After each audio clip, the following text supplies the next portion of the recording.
భవిష్యత్తులో యుద్ధాలు అనేవి ఎక్కడ జరుగుతాయి, ఎక్కడ వస్తాయి, భూమి మీదనా, లేకపోతే సముద్రాల మీదనా, లేకపోతే గాల్లోనా అంటే అంతర్జాతీయ సంబంధాలు నిపుణులు ఏం చెప్తున్నారు తెలుసా? భవిష్యత్తులో యుద్ధాలంటూ వస్తే అవి స్పేస్ యుద్ధాలే అవుతాయని చెప్పి. ఇది విచిత్రంగా ఉన్న ఇదే fact. Space as a new military domain అనేది అందరూ ఇప్పుడు ఆలోచించాల్సిన వాస్తవం, నమ్మాల్సిన వాస్తవం. సో దీనికి సంబంధించి ఒక అద్భుతమైన విషయం ఏంటంటే భారత్ అమెరికా రెండు, India America joint space exercise చేయబోతున్నారు అక్టోబర్ నెలలో. ఉత్తరాఖండ్ స్టేట్లో ఔలీ అనే ప్రాంతంలో, ఈ ప్రాంతం 10,000 కిలోమీటర్స్ ఆల్టిట్యూడ్ హైట్లో ఉంది. తర్వాత చైనా LACకి 95 కిలోమీటర్స్ మాత్రమే దూరంలో ఉందన్నమాట. అంటే ఈ రెండు దేశాలు చైనాని కవించబోతున్నాయా, చైనాని అంటే మేమిద్దరం కలిసి ఉన్నాం కొన్ని విషయాలని చూపించబోతున్నాయి అంటే అవుననే చెప్పాలి. తర్వాత India America defence cooperation use కొత్త కాదు, మనకి లాజిస్టిక్ అగ్రిమెంట్స్ కూడా ఉన్నాయి. మన మధ్య DTTI ఉంది, defence technology and trade initiative ఉంది. ఇవన్నీ ఉన్నాయి. మనం ఈ అమెరికా దగ్గర నుంచి చాలా డిఫెన్స్ టెక్నాలజీస్ తెచ్చుకుంటాం. ఇండియా అమెరికాకి అంటే అమెరికా నుంచి చాలా డిఫెన్స్ టెక్నాలజీ కొంటున్న విషయంలో అమెరికా ఇండియాకి ఇచ్చిన STA స్ట్రాటజిక్ ట్రేడ్ ఆథరైజేషన్ చాలా హెల్ప్ అయింది ఇండియాకి. అన్నీ బాగున్నాయి. అయితే ఇండియా అమెరికా ఇప్పుడు కొత్త పందా, డిఫెన్స్ మిలిటరీ టెక్నాలజీలో కొత్త పందాలోకి వెళ్తున్నాయి. అదే స్పేస్ అన్నమాట. సో క్వాడ్లో మిగతా దేశాలు ఇండియా, అమెరికా, ఆస్ట్రేలియా, జపాన్ ఉన్నాయి కదా, ఈ మిగతా రెండు దేశాలు కూడా భవిష్యత్తులో ఈ మొత్తం కోఆపరేషన్కి వచ్చే అవకాశం కూడా కనిపిస్తుంది అనమాట. యాక్చువల్గా ఇండియాకి అమెరికాకి మధ్య DTTI ఉంది, defence technology and trade initiative. So అది ఉన్నా సరే అంత బాగా ఇంతవరకు గొప్పగా ఏం పనిచేయలేదు.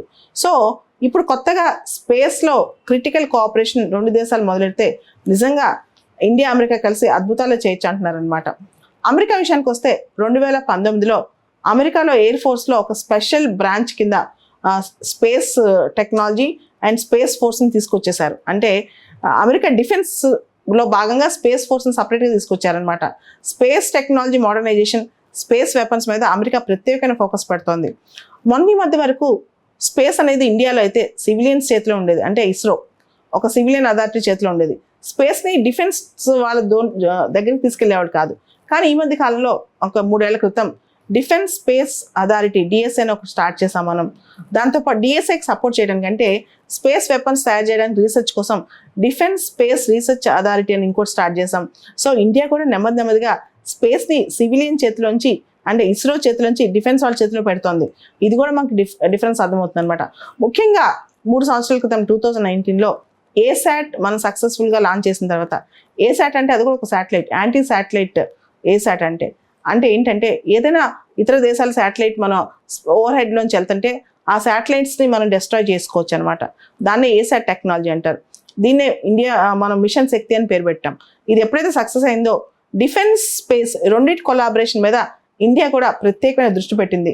అండ్ మనం సిమ్యులేటెడ్ స్పేస్ వార్ఫేర్ ఎక్సర్సైజ్ కూడా 2019లో చేసాం, ఇన్ స్పేస్ ఎక్స్ అని చెప్పి.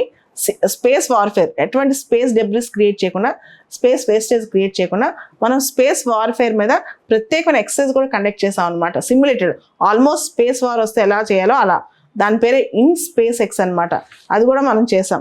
తర్వాత 3 సర్వీసులు, ఎయిర్ ఫోర్స్, ఆర్మీ, నేవీ, ఈ 3 సర్వీసులకి ఉపయోగపడే విధంగా 3 సర్వీసెస్ని కనెక్ట్ చేసే విధంగా డిఫెన్స్ స్పేస్ ఏజెన్సీ మనం స్టార్ట్ చేసాం. తర్వాత defence space research agency start చేసాం. ఇవన్నీ స్టార్ట్ చేసాం. సో భవిష్యత్తులో ఈ డిఫెన్స్ స్పేస్ రీసెర్చ్ ఏజెన్సీ వల్ల మనం డైరెక్టెడ్ ఎనర్జీ వెపన్స్ తయారు చేయొచ్చు స్పేస్లో. కోఆర్బిటల్ ASATs అంటే అమెరికా ఇండియా కలిపి కోఆర్బిటల్ యాంటీ శాటిలైట్ తయారు చేసుకోవచ్చు. తర్వాత రెండిజియస్ అండ్ ప్రాక్సిమిటీ ఆపరేషన్స్ మనం స్టార్ట్ చేసుకోవచ్చు. అంటే అమెరికా ఇండియా స్పేస్ కొలాబరేషన్ కొంచెం ముందుకెళ్తే సరికొత్త స్పేస్ వెపన్స్ మనం తయారు చేసుకోవచ్చు. స్పేస్ సంబంధించి చాలా దేశాలు ముందడుగేస్తున్నాయి. ఇండియా ఒకటే కాదు, అమెరికా ఒకటే కాదు. ఫ్రాన్స్ లాస్ట్ ఇయరే ఫస్ట్ మిలిటరీ ఎక్సర్సైజ్, స్పేస్కి సంబంధించి మిలిటరీ ఎక్సర్సైజ్ స్టార్ట్ చేసింది, ఆస్ట్రెక్స్ అని చెప్పి ఫస్ట్ మిలిటరీ ఎక్సర్సైజ్. చైనా కూడా సిస్ లూనార్ స్పేస్ అని చెప్పి తను పర్మనెంట్గా మూన్లో 2024 కల్లా తన స్టేషన్ తను నిర్మించుకుందాం అని చెప్పి lunar space X, cislunar space అని చెప్పి ఒకటి స్టార్ట్ చేసింది. దాంతోపాటు చైనా, రష్యా స్పేస్కి సంబంధించి తమ నామ్స్ తమే ఎవాల్వ్ చేసుకుని ఒక డ్రాఫ్ట్ కూడా రిలీజ్ చేశాయన్నమాట. స్పేస్ అనేది ఇప్పుడు ఒక ఎసెట్, మనం సముద్రాల్ని బ్లూ ఎకానమీకి ఎలా చూస్తాం, స్పేస్ కూడా ఒక ఎసెట్ అనమాట. దానికి టెలికమ్యూనికేషన్ నెట్వర్క్స్ కానీ, మన శాటిలైట్ సిస్టమ్స్ కానీ, మన జీపీఎస్ కానీ, ఎర్లీ వార్నింగ్ సిస్టమ్స్ కానీ, వెదర్ ఫోర్కాస్ట్ కానీ, ఇవన్నీ స్పేస్ ద్వారా జరుగుతాయి కదా. స్పేస్ అనేది ఖచ్చితంగా మనకు ఒక ఎసెట్ అని చెప్పొచ్చు. ఆ ఎసెట్ని మనం ఎంత బాగా వాడుకుంటున్నాం అనేది చాలా ఇంపార్టెంట్ అనమాట. అయితే India America joint space exercise first time conduct చేస్తున్నారు. దాని ప్రభావం ఎలా ఉంటుంది? మనం చైనాని ఖచ్చితంగా ప్రొవోక్ చేస్తున్నాం ఇక్కడ. ఖచ్చితంగా ఇక్కడ చైనాని మనం రెచ్చగొడుతున్నాం అని చెప్పొచ్చు. తర్వాత చైనా పాకిస్తాన్ కలిసికట్టుగా రేపు ఇలాంటి పనులు మనం పని చేయొచ్చు. తర్వాత ఈ లడాక్ అంశంలో మన కమాండర్ లెవెల్ డైలాగ్ జరుగుతుంది కదా, దాని మీద ఎఫెక్ట్ పడవచ్చు అనమాట. సో తర్వాత చైనా ఇంకా త్వరితగతంగా స్పేస్ని మిలిటరైజ్ చేయొచ్చు. సో ఇట్లాంటి రిపర్కషన్స్ అన్నీ ఉన్నాయి. కాకపోతే ఇవన్నీ మనం భరించాలి. ఎందుకంటే ఇన్యాక్షన్ అనేది ఎప్పుడు ఉండకూడదు. Action is always better than inaction. స్పేస్లో మిలిటరైజేషన్ మోరలా ఇమ్మోరలా పక్కన పెడితే అన్ని దేశాలు ముందుకెళ్తున్నప్పుడు భారతదేశం వెనక్కి పడకూడదు. దాంతోపాటు జీ జింగ్పింగ్ కల అవుతుందన్నమాట. చైనా మిలిటరీ 2049 కల్లా, అంటే చైనా ఎస్టాబ్లిష్ చేసి కమ్యూనిస్ట్ చైనా 100 సంవత్సరాలు అయ్యేటప్పటికల్లా చైనా మిలిటరీ అనేది వరల్డ్ క్లాస్ మిలిటరీ అవ్వాలి అని చెప్పి ఆయన కళ నెరవేర్చుకోబోతున్నాడు. సో ఇప్పుడు ఇండియా స్పేస్ని వదిలేస్తే నష్టపోతుంది. కాబట్టి ఇండియా స్పేస్ రేస్లో, స్పేస్ మిలిటరీ రేస్లో ముందుండాలి. స్పేస్కి సంబంధించి, అంటే అవుటర్ స్పేస్ సంబంధించి ఆల్రెడీ ఒక ట్రీటీ ఉంది, అవుటర్ స్పేస్ ట్రీటీ 1967.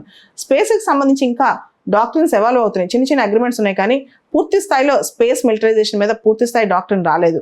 అమెరికా చెప్తుంది దేశాలన్నీ కలిసికట్టుగా వచ్చి ఒక డాక్టరీని ఎవాల్వ్ చేద్దాం, కానీ పూర్తి స్థాయిలో డాక్టరీన్ అయితే రాలేదు. So Donald Trump already space wars గురించి ఆయన కూడా మాట్లాడాడు.